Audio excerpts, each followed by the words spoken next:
battle here between Otis Grant, Canadian middleweight star, moving up 12 pounds in weight, to take on Roy Jones Jr. as Jones defends his light heavyweight crowns.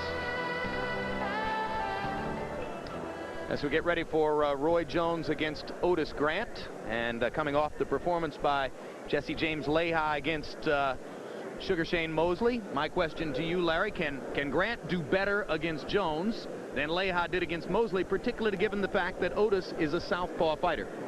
Might be, especially because Jones believes that all southpaws should have been smothered at birth, which was reinforced in his last fight against a southpaw, Lou Del Valle, who put him on the canvas for the first time in his career.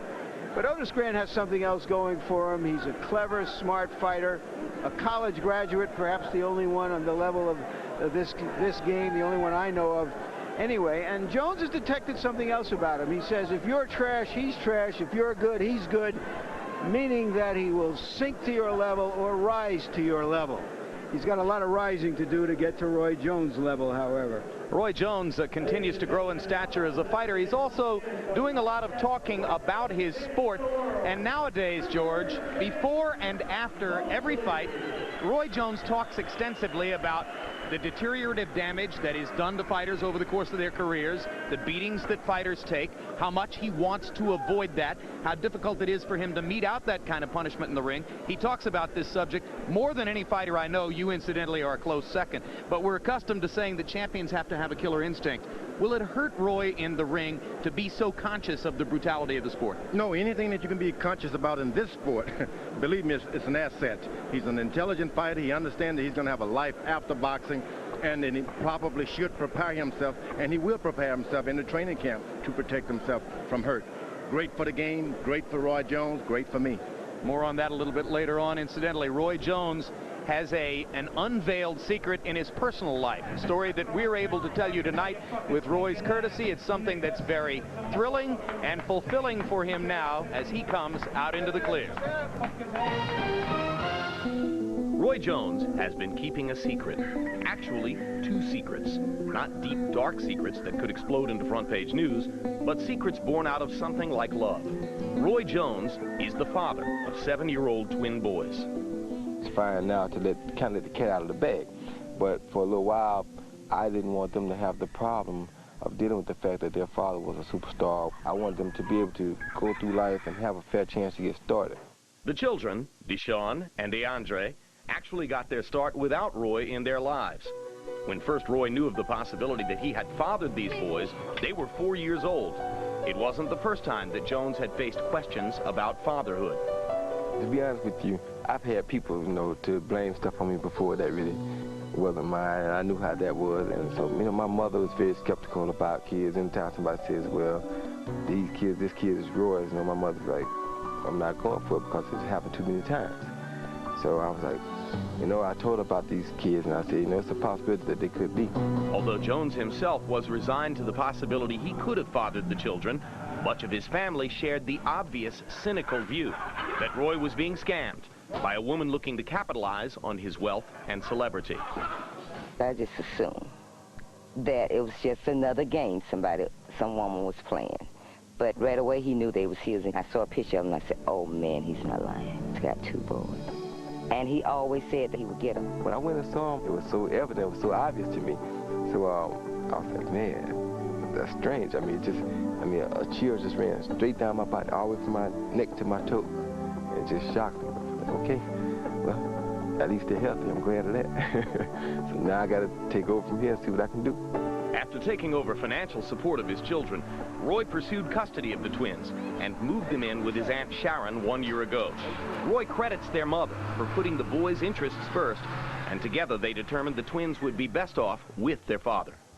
I lived with my same aunts for a long time, so I realized that they, being there, can get my care. And they're stable. I don't have to worry about moving them all the time. Their mother can come there and see them. She can come there and get them anytime she wants. They try to call me mom sometime, but I won't let them do that because I'm not their mom, and I want them to understand that I'm not their mom, that I'm their auntie, and that aunties can be responsible and do just what mom do and still be auntie and don't have to be mom. He doesn't live with his children, but Roy has developed a close relationship with them, and is an active part of their daily lives. Oh, they love it. They think the world of Roy. And not because he's Roy Jones Jr., the boss, but because he's their dad. We all together, we on the same team. I want a relationship that we can be people, we can be friends, we can get along, because that way we can be together for eternity, forever. I don't want the relationship that me and my father have. I don't want that with my kids. A tormented childhood, courtesy of Roy Jones Sr., has left deep scars. And although Roy Jr. has encouraged a relationship between his children and their grandfather, that doesn't erase the memories of frightful abuse and endless humiliation. I love my father. I wanted to be like my father, but my father was so aggressive until I didn't want to share anything. I was afraid I might get a whipping. And even today, it's difficult because it's hard to have to live without having a relationship with your father. And that's why I want to make sure me and my kids don't ever have to be that way. I think that Roy is the best thing that happened to those boys, but those boys are also the best thing that ever happened to Roy. Sometimes it makes me wonder about it because Roy's dad is not there with him, and it could have been the four of them. Perhaps there's still time. Roy Jones hasn't ruled out the possibility of reconciliation with his father, but for now concentrates on fulfilling himself in his relationship with his sons, silently rehearsing for something he's never had. DeAndre and Deshaun Jones are here tonight to watch their daddy fight at ringside, and win or lose, they're going to love him just as much afterward. What a face. What a face. Tail of the tape between Roy Jones Jr. and Otis Grant. You can see that Grant is a veteran of 30 years old, an inch and a half shorter than Roy. They weighed in at 171 and 172. Remember that Grant has spent his entire career as a 160-pound fighter, but way back in his second fight in 1989, he fought at 170. He says he's been shrinking himself all these years, and to be at this weight level will be an advantage for him, not a disadvantage. Tonight, Roy Jones outweighs him by 6 pounds as they leave the dressing room and has a 3-inch reach advantage. Punch stat numbers, Larry. You can see that Roy Jones, very accurate puncher, not overactive. Grant throws many more punches. If what Roy said about Grant is true, that he fights to the level of his opponents, he'll throw fewer punches per round in this fight. Lately, Roy has been throwing harder jabs, if not more jabs, as he becomes a little bit more stable and flat-footed as he advances to age 30. And the rules of the bout with our unofficial ringside scorer, Grandpa Harold Letterman. The Roy Jones Jr. Otis Grant fight is scheduled once again for 12 rounds using those unified rules for all World Championship fights. There is no standing 8 count, no 3 knockdown rule. Only the referee can stop the fight, and you cannot be saved by the bell in any round, including the 12th and final round. Jim. Suddenly it occurs to me I'm the only non-grandfather sitting at the table. It won't be long. Here comes Otis Grant.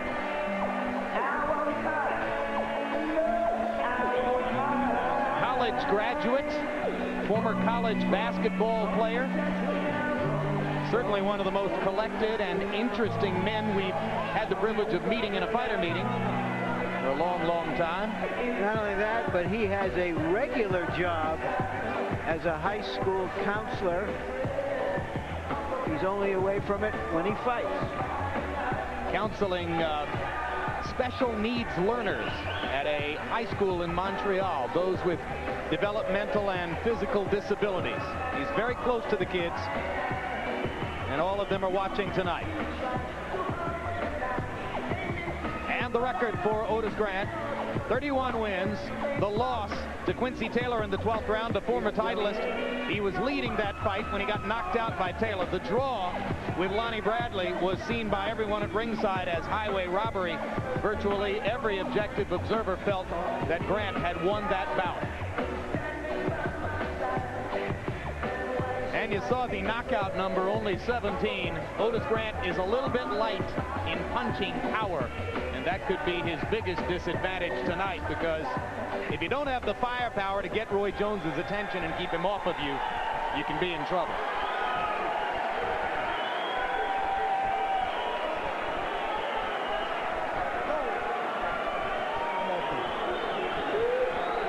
Give me a squirt of water. You need the bucket.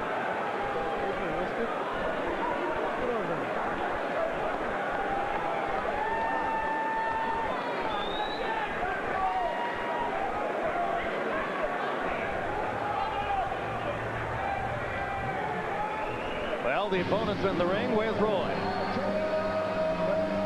Well, you know, Roy wanted to borrow a little of Prince Hamid's act, come in on a runway with smoke and mirrors, not dancing, however, although he certainly has the look of a Michael Jackson with two gloves. But the folks here at Foxwoods who run boxing wouldn't let him. They have achieved their reputation among boxing, in boxing and among promoters as sort of arrogant and a little inflexible.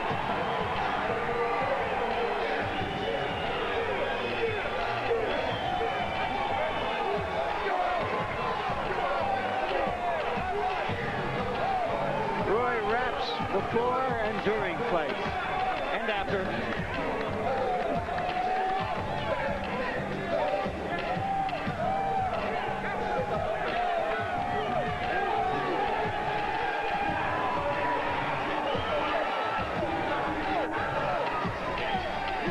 One part-time professional basketball player who's in action in his chosen career.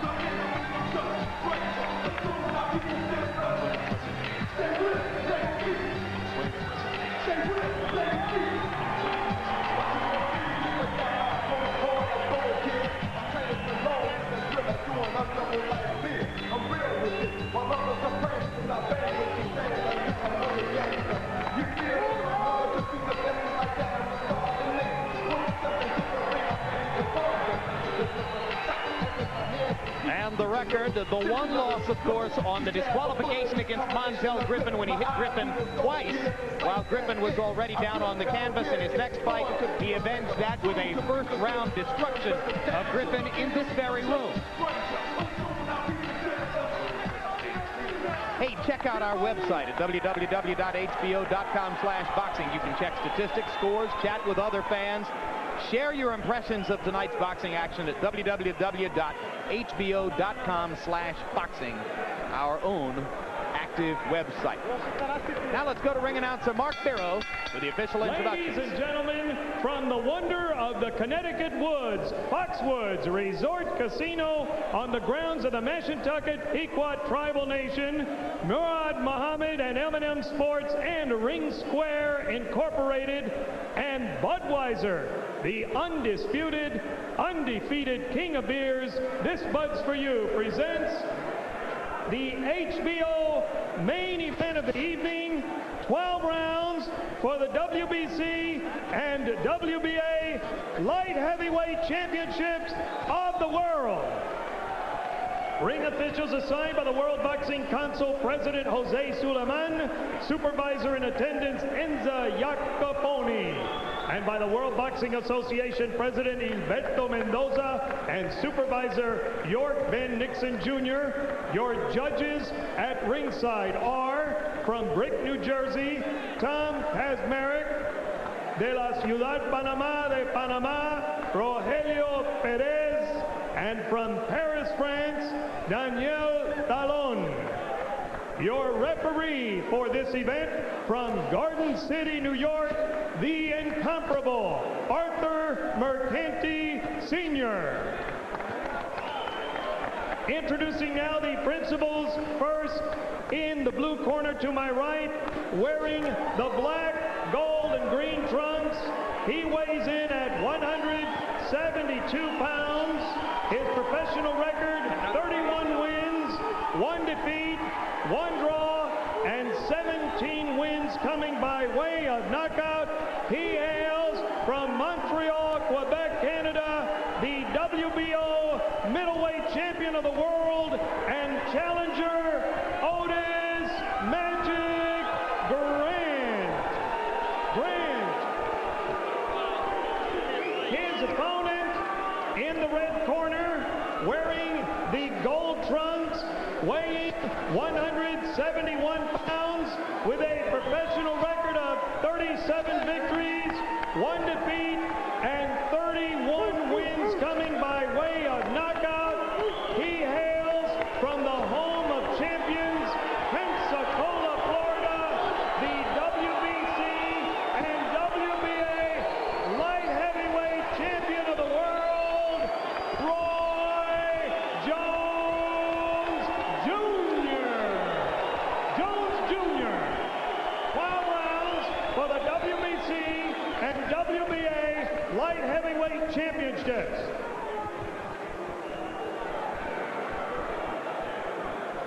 Let's go.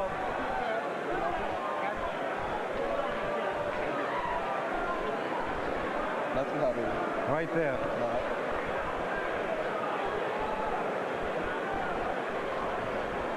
Good evening, Roy and Otis.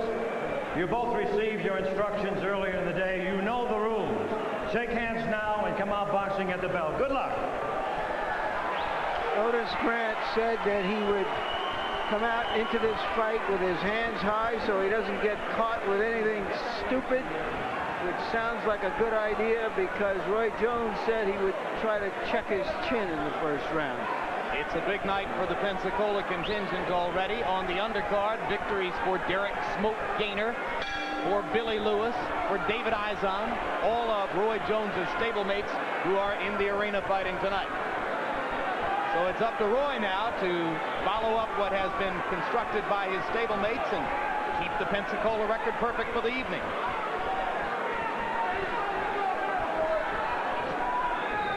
What Grant should want to do is get into as many exchanges as he can and try to be the land the last shot on the exchanges. Roy Jones went down last time in the latter round because of reckless in exchanges. Yeah, because he lost his concentration, got himself into a bad position against Lou Duval and got clocked. That's what you want to do. You want to be in and create and land the last shot in the exchanges because Roy Jones, he likes to land a hard shot, but he likes moving out of the way afterwards. Otis Grant lands to the body to begin the thing. Up, let's go. Arthur Mercanti Sr. and heaven only knows how many championship fights for Mercanti Sr. You got the number, Larry? It's over 100, isn't it? Oh, about 1,000. He's something else. Just as much energy as ever. And he was the third man in the ring in the famous Ali Frazier first fight. And there's another heavyweight title fight coming up in Madison Square Garden in March. Who's that, Jim? Lennox Lewis versus Evander Holyfield. It appears, finally, the details are being worked out.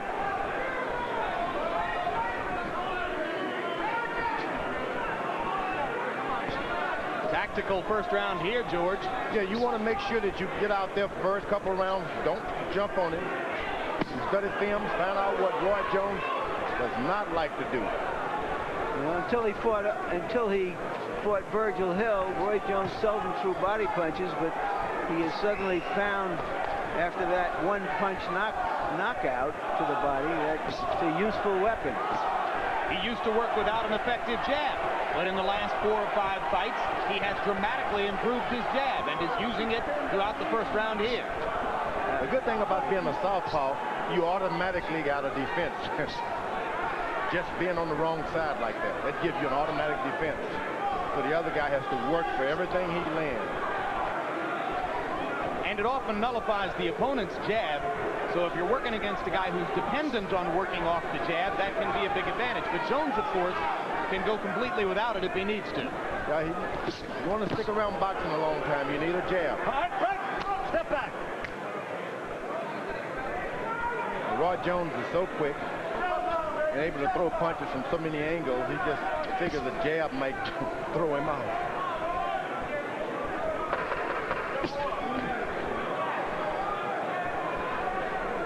Anything hurts him, he's going to take advantage of it.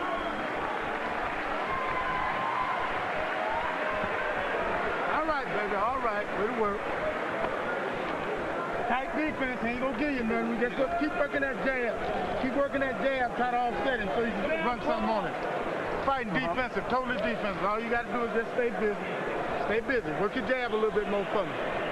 Work that jab a little bit more. Want a little squirt of water? Okay. Squirt of water. Just don't stay flat. See, even though he's not doing much, right, he's trying to set it up. Don't stay flat, okay? Just a little bit of bounce. Everything else was good. You're slipping, then blocking, then you're weaving what's not there.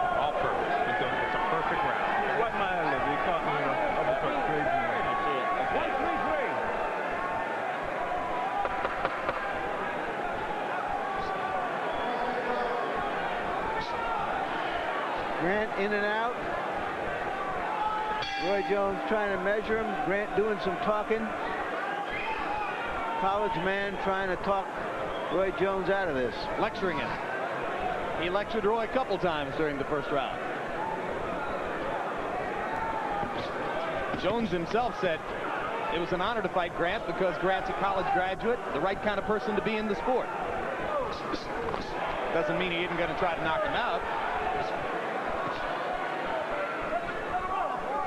Incidentally, I turned to Arthur Mercanti Jr., who's seated at the scorer's table next to us, and said, "How many title fights for your dad?" Arthur Jr. said, "I think it's 127. Then he called his dad over and said, 127, is that right? And Arthur Sr. said, "No, it's 133. So he's a third of the way to 400. That's the way to do it. He looks just as well today. He's terrific. Round two, still a tactical battle between Roy Jones and Otis Grant.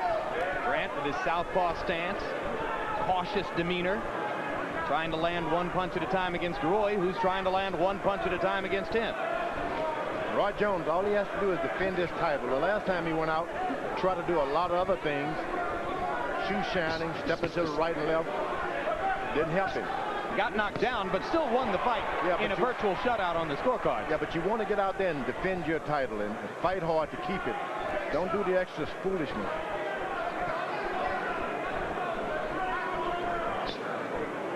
Grant should be creating the exchanges. Right now, he's staying away from them.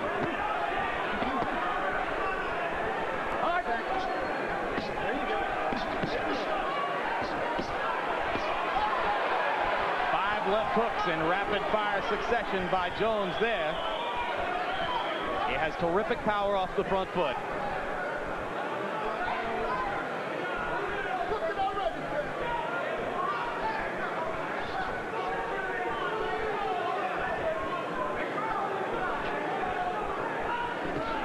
When you're fighting a guy like Roy Jones Jr., you just can't wait for an opening. You just got to just throw your shot. Stop! You've got to keep him up, Roy. Keep him up. Let's go.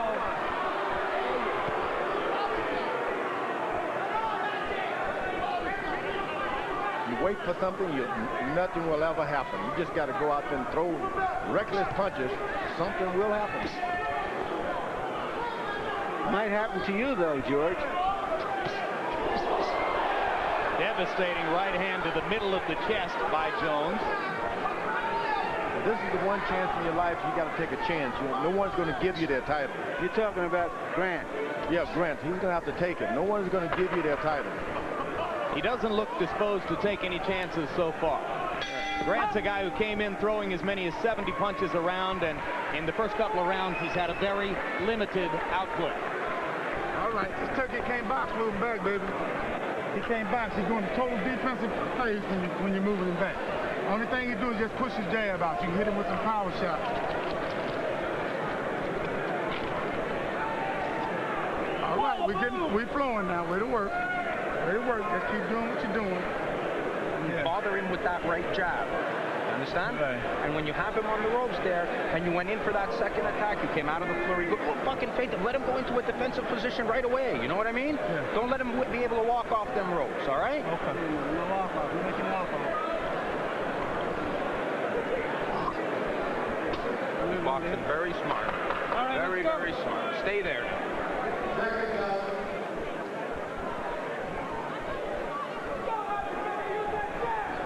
We mentioned Grant's high punch output in some previous fights, 60, 70 punches around. He's thrown a total of 58 punches by CompuBox numbers in the first 2 rounds, so averaging less than 30 punches per round. More devastatingly, he's 0 for 39 in his jabs, and you heard Alton Murkerson telling Roy Jones he just pushes his jab out there. Go ahead and attack it.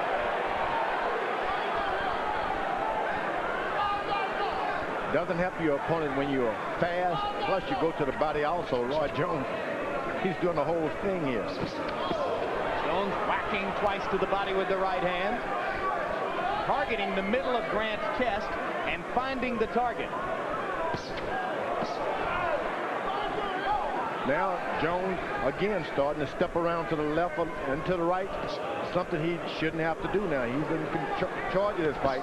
A lot of that stuff to take the sting out of your legs In the latter rounds, you start to feel it. And Jones landed a right hand upstairs as Grant finally dropped the guard, with Roy whacking away constantly to his body. Grant's punch-out foot still limited in this round. He still throws the jab about 2/3 of the distance. When he lands, it's normally with a tentative left hand, sometimes to the body. When you're fighting at this weight, you just can't waste a lot of footwork. But sometimes a guy can hurt you not because he's a puncher, just because he's big. For the moment, they're heavyweights.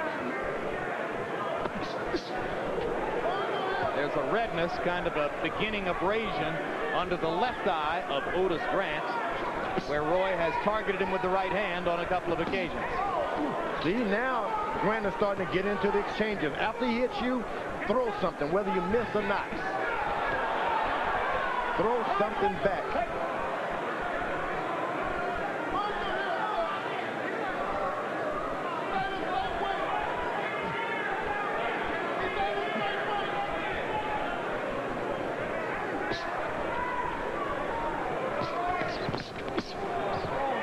Vicious left hook to the body right underneath the right arm of Grant. George, if you keep sticking the jab out there without any intention of trying to land it, is it doing you any good? Well, it makes a guy try to look past the left hand, but it's not doing a whole lot of good. But he has to stop and think and start all over again once you put it out there. And that's what you want to do, make him start all over again if he's thinking about doing something. Stick the jab out there.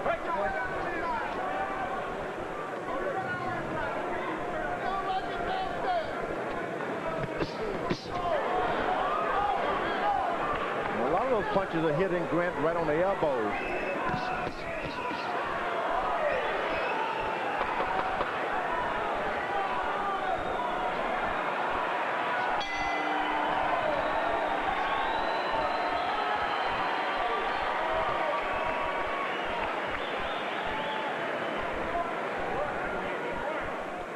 Okay. Way to work. Watch this mouthpiece out, huh? There you go. There you go. Change the jab up a little bit, man. Just change it up a little bit. Shoot it down, feint it down, shoot it up, and shift your power shots up. Okay? Just feint your light shots and go with the big. Try to land two of them. Step around. Look, give him this. Bother him with this. Bother him with that. Don't just let fat and move with him, because he's sneaking in, you know, with his feet. You understand?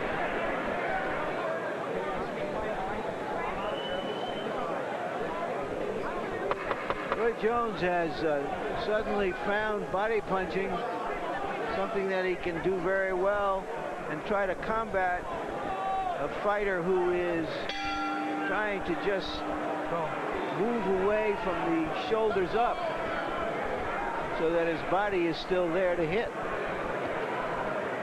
Roy told us before the fight he wasn't going to try to kill this guy, but he won't babysit him either, and that sounds about right.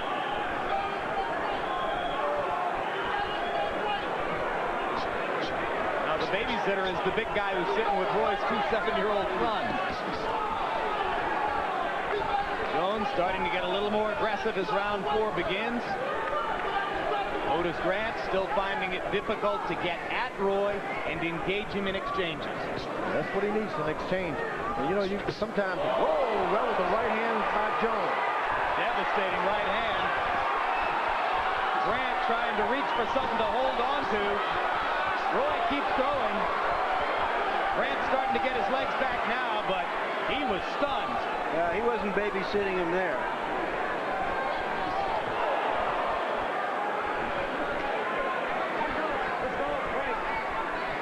Jones grinning at photographers at ringside.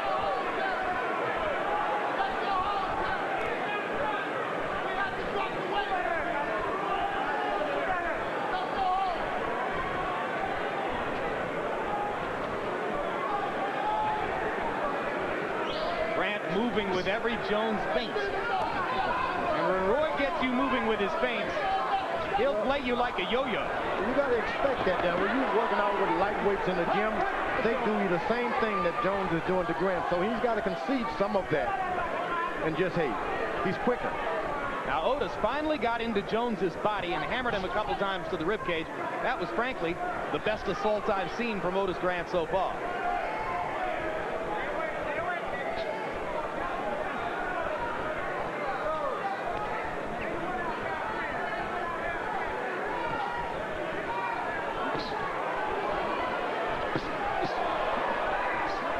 Right hands from 3 different angles in that assault.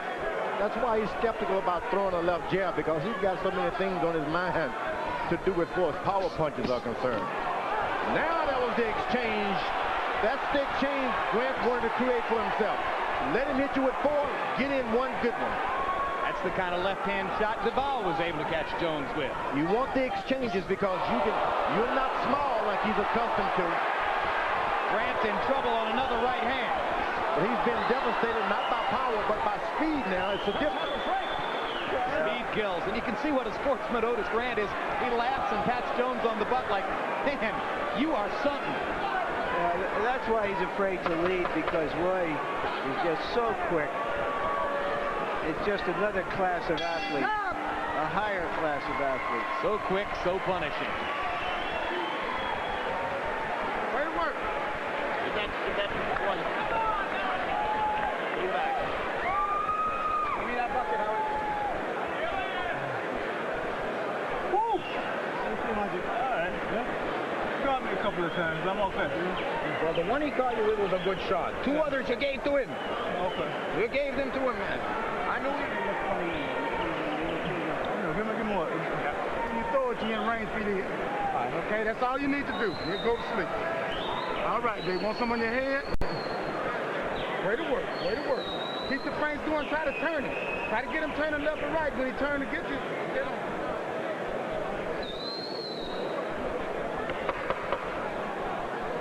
Roy says that sometimes when he looks at the tapes, he amazes himself with the combinations he throws.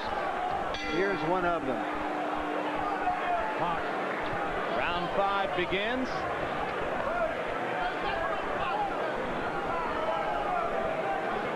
I like things for Grant because what he's done, round 5 is coming, fight is extended. He's got the bigger shoulders, the bumping and the grinding are going to benefit him now. Harold, how do you have it do through 4? Don't look now, but he switched to southpaw. 1-0.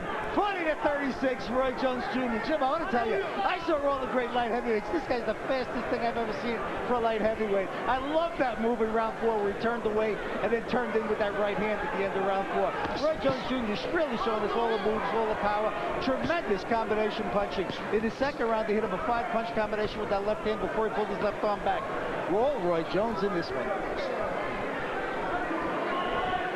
What Grant was able to do, he made Roy Jones throw his jab, duck under it, and step back. This guy is thinking, I'm telling you.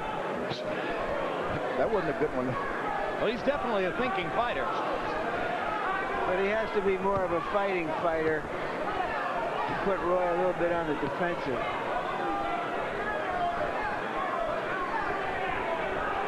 Yeah, because by doing this, he gives Jones room and time to make whatever choice he wants to make. I mean, this is the graduate school of hard knocks.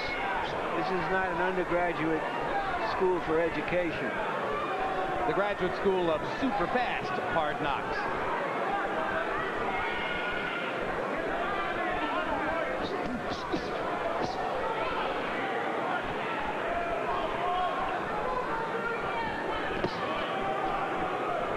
Guy has no respect for the power that Jones has, just the speed.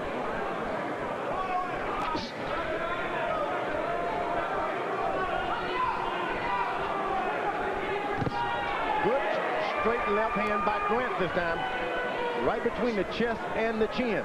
Best punch of the fight. Now, you throw these shots for 2 or 3 rounds, Roy Jones tries to pay you back, and you got a fight going.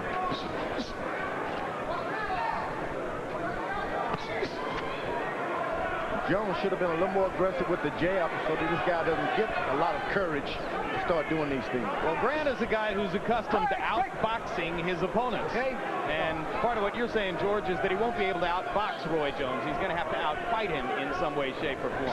It's a hard transition to make. Grant came into the fight telling us, we're not going to worry about what Roy Jones does. He's a great fighter, and we don't have any control over that. All we'll be able to do is try to govern what... Now you go to exchanges now. Yep, and he gets to Jones's body against the ropes. Give him a take. All right, break. Let's go.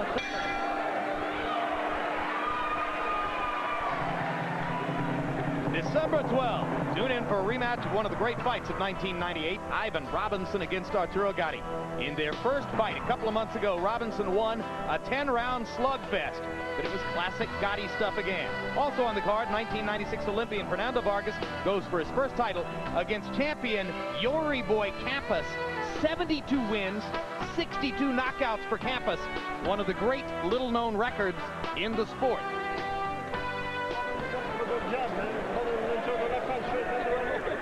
And Campos' only 2 losses to truly great fighters, Felix Trinidad and Jose Luis Lopez. Suck me up one. There we see Otis Grant finally getting a little bit to Roy. Roy sometimes has a tendency to go back to the ropes like this and let himself be a little pummeled on.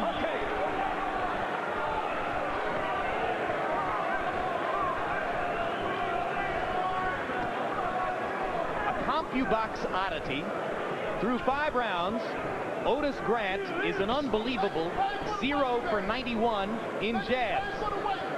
91 jabs thrown, none landed so far by CompuBox numbers on the part of Otis Grant. Jones, of course, is the fighter who once held Vinny Pazienza without a punch connect for an entire round.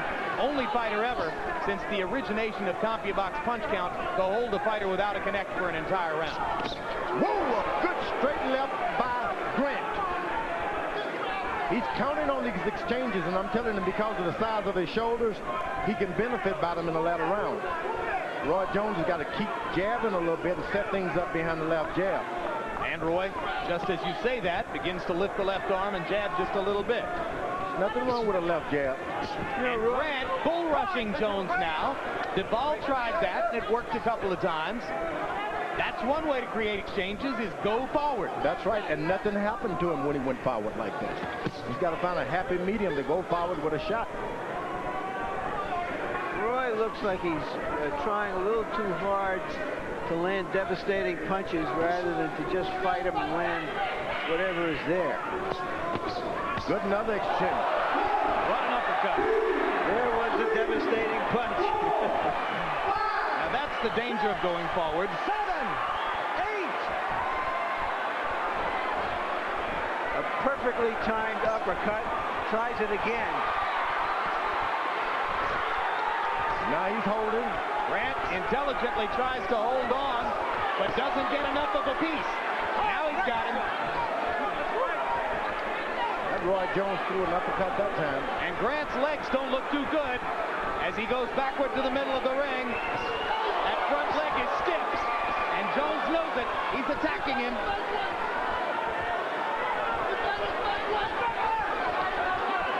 Grant's still a little wobbly.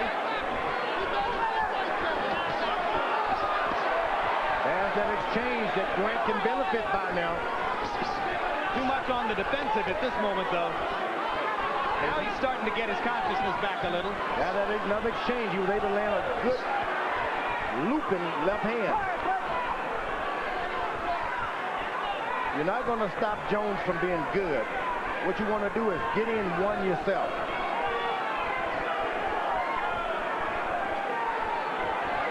I think Jones is hoping Grant will come at him again and he can try that uppercut one more time. Grant showing some resilience here.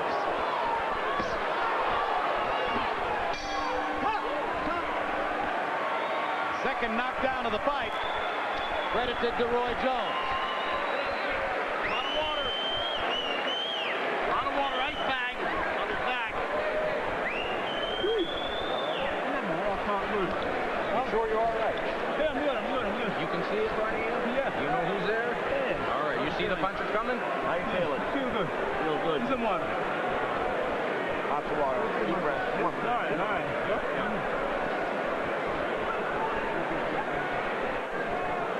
Do what you did that round. If you hurt him again, go straight to the body strong. You got Roy loading up for a big shot, looking for an opening and finds it right there.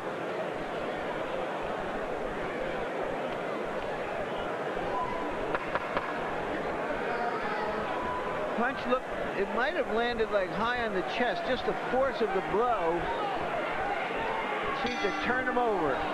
Well, he tried to get his knee from out of that position. That's why he started to roll over backwards. He was caught good.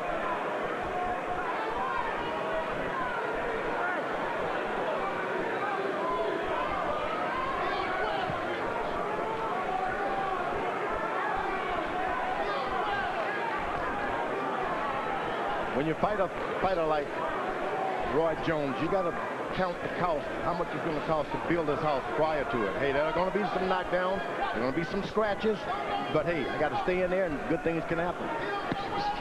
You just don't want too many of them. Best thing that can happen is the fight should end as quickly as possible for Otis Grant.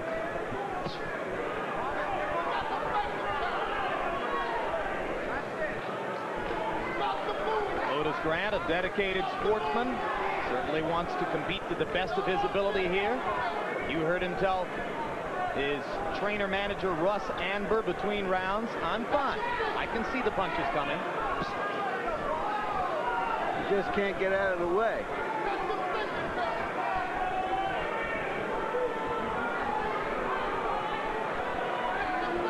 He's waiting for one good shot. Roy Jones, his eyes are too good for that. Stop. Let's mix it up. Let's get going. I was just about to say, it's almost as if they're posing as slow-motion statues. Arthur McCanny, good for you.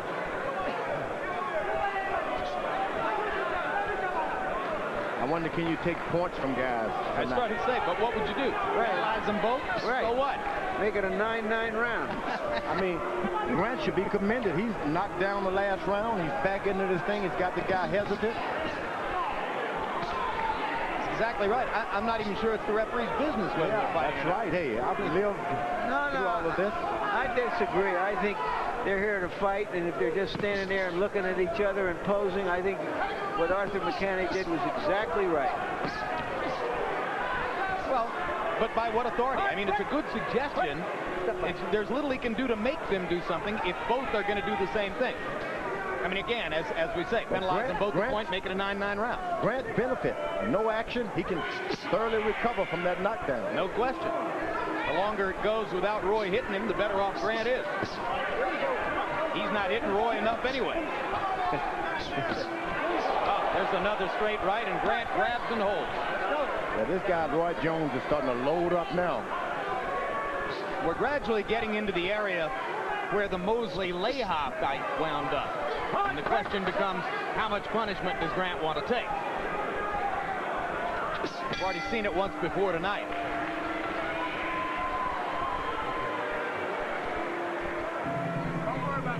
December 19, Floyd Mayweather Jr. attempts to finish off an astounding 1998 with his fight against Angel Manfredi.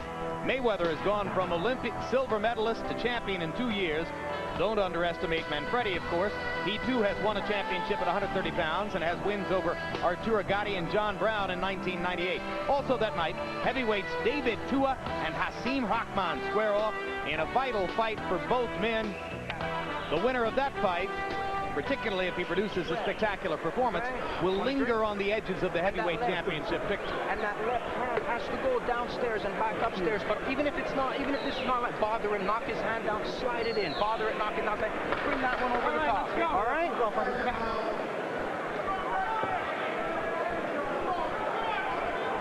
Anber making it clear he wants Grant to keep throwing the jab whether he lands it or not.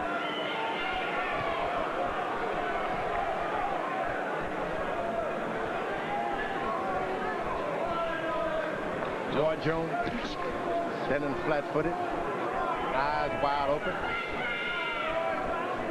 Yeah, looking for another chance to land his right hand. That's the punch that's done most of the damage. And he's not tired. Well, Roy, he gets the luxury of fighting at a measured pace because via his quickness and his astonishing counterpunching ability, he limits his opponent's output so much that he can sort of take his time and pick his shots. Nothing happens until he's ready. That's right.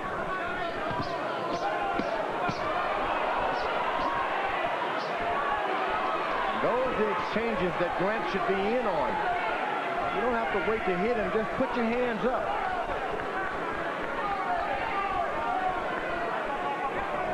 But getting into those exchanges creates the possibility that Roy catches it again close with another one of those uppercuts. And there's a great combination from Grant. Under the circumstances, that's a terrific effort. You've got to create something if you're going to fight for the title.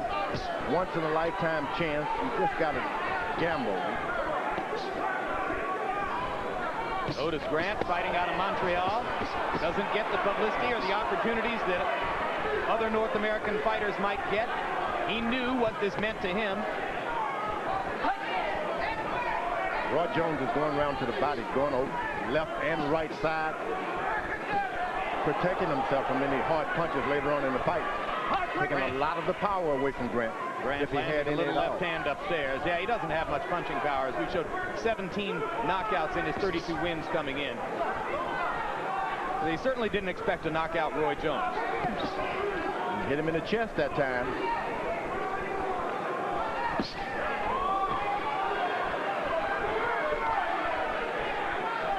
And just as Jesse James Leha was brave against Shane Mosley, so too is Otis Grant honorably brave against Roy Jones.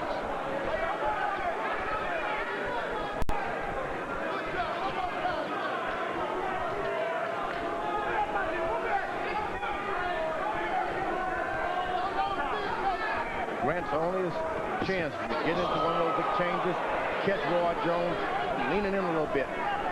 No hope for him to stand on the outside and box him and get a shot. Instead, he comes forward and catches another one of those whistling uppercuts.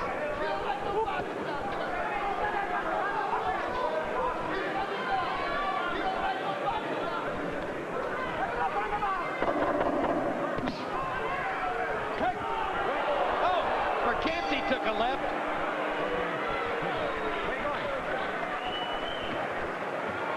Grant goes all the way to Jones's corner to slap his glove. Yeah, he didn't intend to throw the punch out. Yeah, that's what he wanted to let him know. God give you a chance like that. Now, I'm watching you get inside where you're in a position to work. Top light heavyweights, Larry. Here's a look at them. Roy Jones. Reggie Johnson would have been here tonight, but for a shoulder injury. And here you see the two Germans, neither of whom seems eager to come over and challenge Roy Jones. Both of them make a lot of money in Europe. And David Telesco is an up-and-coming young light heavyweight who's made an impression recently. Could be fighting Roy by the end of '99.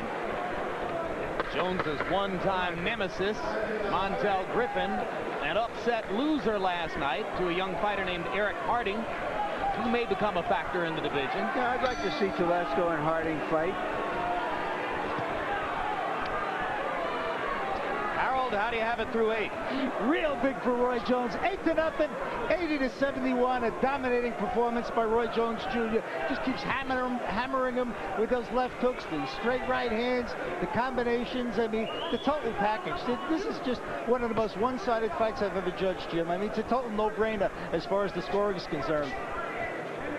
Matt Jones is starting to use his left jab. I like that. Harold, your daughter Julie scored several of the undercard fights here tonight. Did you critique her work? I can't, Jim. She punches harder than I do. But she's still the best judge in the family. She scores just as well. Roy Jones, good left hook and out of the way. You know, earlier tonight I said we would be watching performance art or a concert tonight rather than competition. Concerts are great for music and comedy, but I'm not sure this has had the drama that we want to see in boxing. Well, it's been jazz, not rock and roll, as Roy Jones is quite content to land one punch at a time, if that's all that's possible. Yeah, he shouldn't invest. You know, look, you're the champ. Win the fight. Don't create and do more than you have to. You can end up getting hurt. Now, he was hit with a good sliding right hand that time. And Roy doesn't like to get hit, by his own candid admission.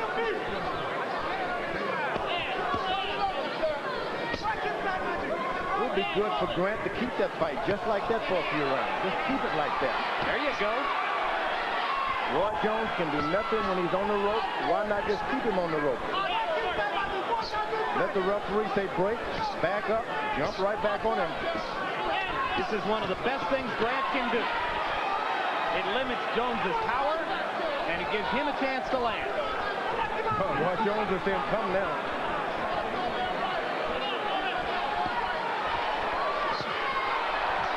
Grant busts Jones with a left and a right, and then ties Roy up as Jones tries to retaliate. Suddenly, round 9 isn't such a bad frame for Otis Grant. Evidently now, the corners, put him in the corners, not just on the rope, but take him back to the corners. Something Griffin was able to do in the first fight with Jones before the disqualification. Something Mike McCallum was able to do against Jones in what became an easy Roy Jones decision.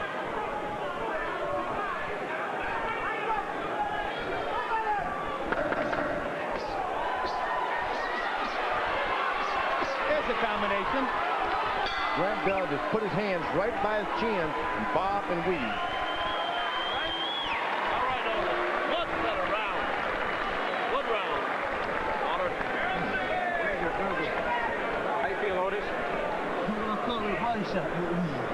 Right there? Suck it up, baby. Suck it up, Aya. You sure? I'm good. Okay. What you were doing there is what you got to be doing. Okay? That's what you got to be doing. You let him take you to the ropes and you sit as a target, he's going to hit you. He's going to hit you. This is 10. All right? You keep working like that when you got him. Stop, catch up with it. Okay, watch it. Okay. All right.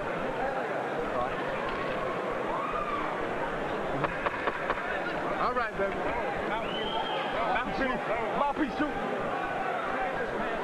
The 9th was Grant's best round, but he indicated in his corner that he was hurt by a body shot. It's like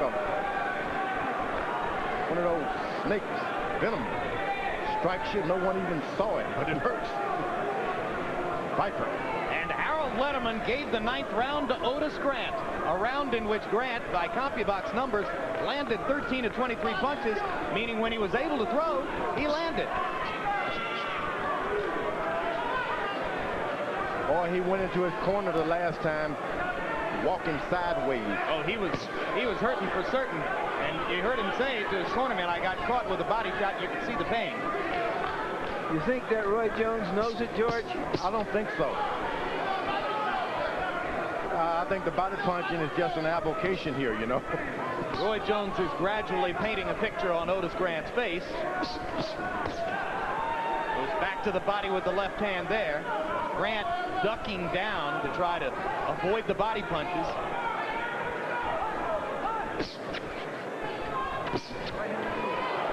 Straight right hand by Jones. And on a delayed reaction, the 3rd official knockdown of the fight. 6, 7, 8. And Grant is blinking in the corner. And his corner's going to throw in the towel. That's right. Good, referee. No, that's right. Don't allow him to stop the fight. It's a good idea. The referee is wise this time. And you just got to step in and say no. The guy was okay. He allowed him to get up. But the trainer-manager, Russ Anber, who has been with Otis Grant from the very beginning, made it unequivocal. He wanted the fight stopped. Harold, Larry, let me tell you, if the trainer, the chief second, steps on the apron, under the rules, the fight is over. Okay? You can't throw the towel in. The Canty's right for not recognizing the towel. But when a chief second wants the fight stopped, he steps on the apron, and that's it. The chief second does have that right to stop the fight. Well, Anber was all the way into the ring, and I'm not sure McCanty was clear yet that he was going to stop it, because McCanty had a lot of respect for the fighter, who looked okay. But Anber made it abundantly clear when he came through the ropes and put himself in the center of the ring. The important thing is that the trainer and manager did the right thing. Both fights were similar in this regard. The champions just came up against fighters who were prepared to take a lot of punishment and did, and eventually were beaten down by body punches. Very similar fights in different styles. I think it was brave of the referee to say, oh, no. It's kind of brave. You don't hardly see that anymore. Well, this guy's a classy guy, Otis Grant. And keep the ball. And the relationship he has with his trainer-manager is obviously a friendship as well as a professional relationship, and that's what Amber was expressing, I think. Yeah, he benefited, no doubt about it. He can come back another day with a one not so fast. There's the knockdown. I'm not sure Grant thought he was going to lose his balance on that. It's the kind of punch he had taken effectively earlier in the bout. And maybe that's what prompted Amber to say, hey, wait, if he goes down on that, he's had enough. But I think it was great that the referee made that decision. I mean, that's a decision for boxing. Arthur Mercanti in title fight number 133 for him. Scorecards, Jones was ahead by 9 or 10 points on all 3 cards. Headed toward an easy victory. He gets the technical knockout in round number 10. Shane Mosley got his after the 9th. Well, no, Art says we can keep the glove. And Jones festooning himself with title belts. They've gotten bigger since the old days, haven't they, George? Yeah, they keep getting bigger and bigger. About big enough for you now. They never did fit my waist. Now, there's the towel, which was thrown into the ring, and Mercanti grabbed it and said, I'm going to toss the towel out of here. But here comes Amber jumping over the ropes, you saw. You have no choice but to stop it then when your cornerman come in. It's a disqualification anyway. And even at that point, I think Mercanti still wanted to offer the opportunity to the fighter to go forward. But as Harold Letterman clearly told you, by the rules, the fight was over as soon as Amber was on the apron.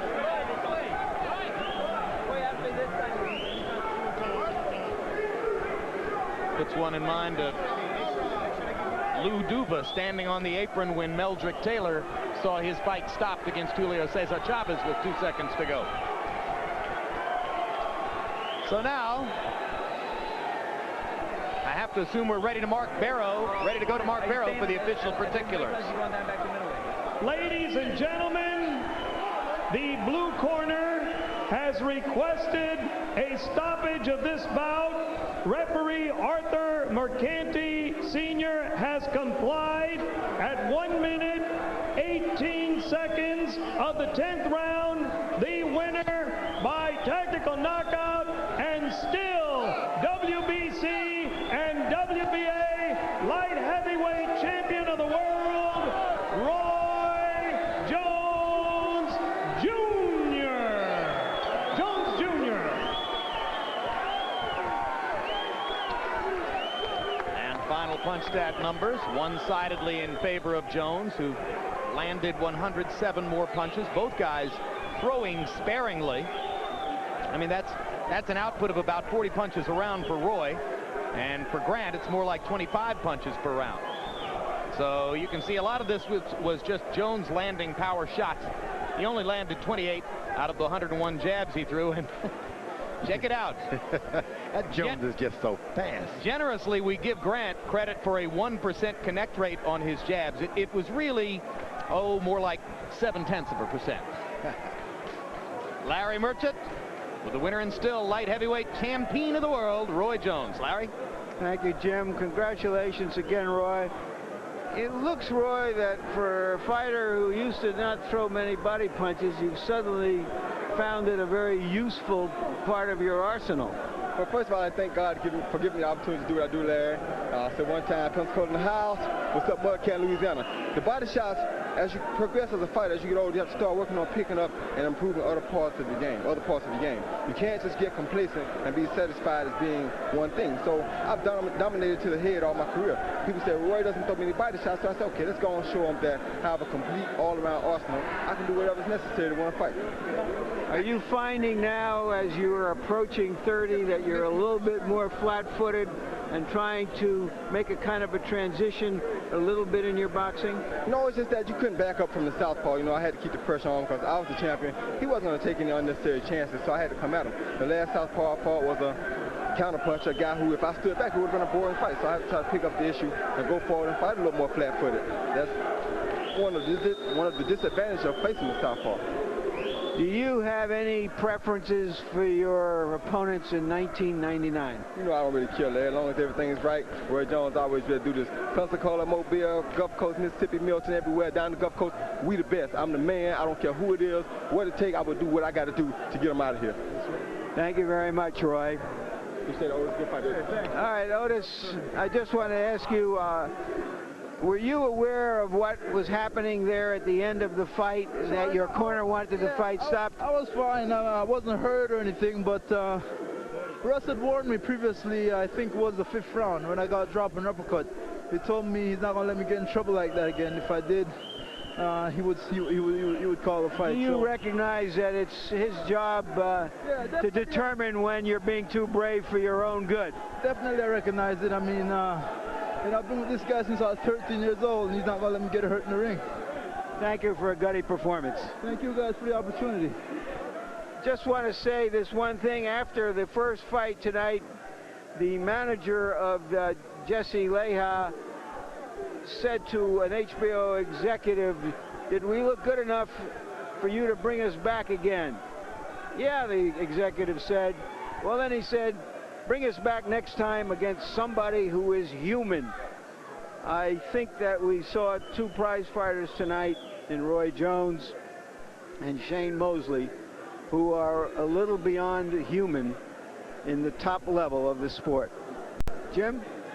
Yeah, but I don't want to leave the air without mentioning something very human that happened earlier this week. This past Wednesday, George, in New York, Roy Jones hosted a heavily attended benefit screening of the new HBO documentary on Sugar Ray Robinson. All of the proceeds from that night went to benefit the family of Gerald McClellan, who was damaged by injuries he suffered in his fight against Nigel Benn. Gerald McClellan may well have been Roy Jones's signature opponent had he been able to continue in the sport, but all the money went to McClellan's family, and that was a huge night for the sport of boxing, George. I think so, and that's what's going to keep us surviving when boxers get involved like that, raising money, helping out in any way we can to one another.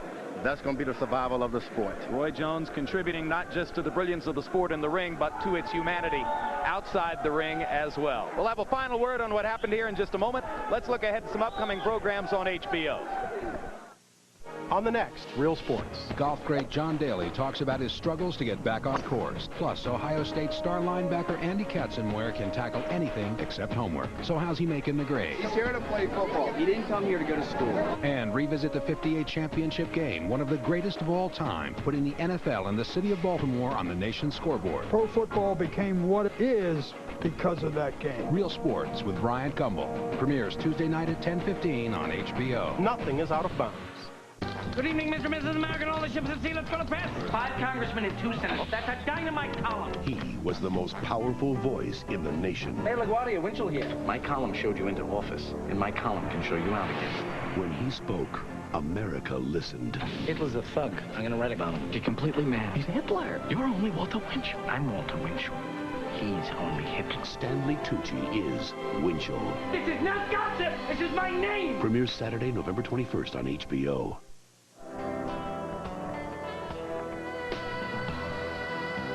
Boxing After Dark returns in 2 weeks. Kennedy McKinney, coming off his upset knockout over Junior Jones, moves up in weight to take on featherweight champ Luisito Espinoza, and former champions Miguel Angel Gonzalez and Costa Tszyu battle for a 140-pound title. Coming in December, HBO Sports presents Sugar Ray Robinson, The Bright Lights and Dark Shadows of a Champion, a documentary tracing the triumphs and tragedies of the boxer most experts call the greatest pound for pound of all time. That's December 8th, only on HBO. Every Thursday, don't miss a new episode of Inside the NFL. Len Dawson, Nick Bonacani, Chris Collinsworth, and Jerry Glanville taking the week's first look at the upcoming NFL games. A showcase doubleheader tonight at Foxwoods.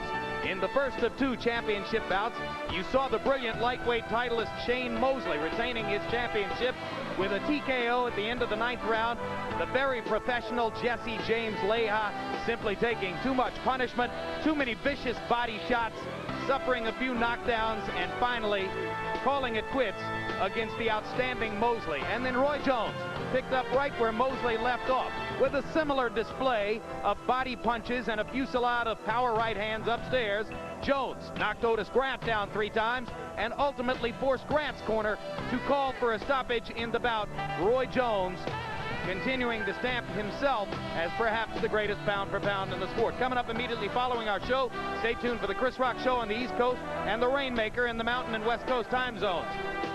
And in just a moment, we'll show you how you can contribute to the Gerald McClellan Fund, courtesy of, or compliments of HBO. So now for everyone here at Foxwoods, I'm Jim Lampley saying so long. The executive producer of HBO Sports, Ross Greenberg. Tonight's World Championship Boxing Show, produced by Dave Harmon and directed by Mark Payton. Feature producers John Crystal and Thomas Odelfelt. Associate producer Max Siegel. Assistant to the producer Lisa Bennett. Production manager was John McCallie. Technical supervisor Bob Hunter. And the technical director was Doug Getz.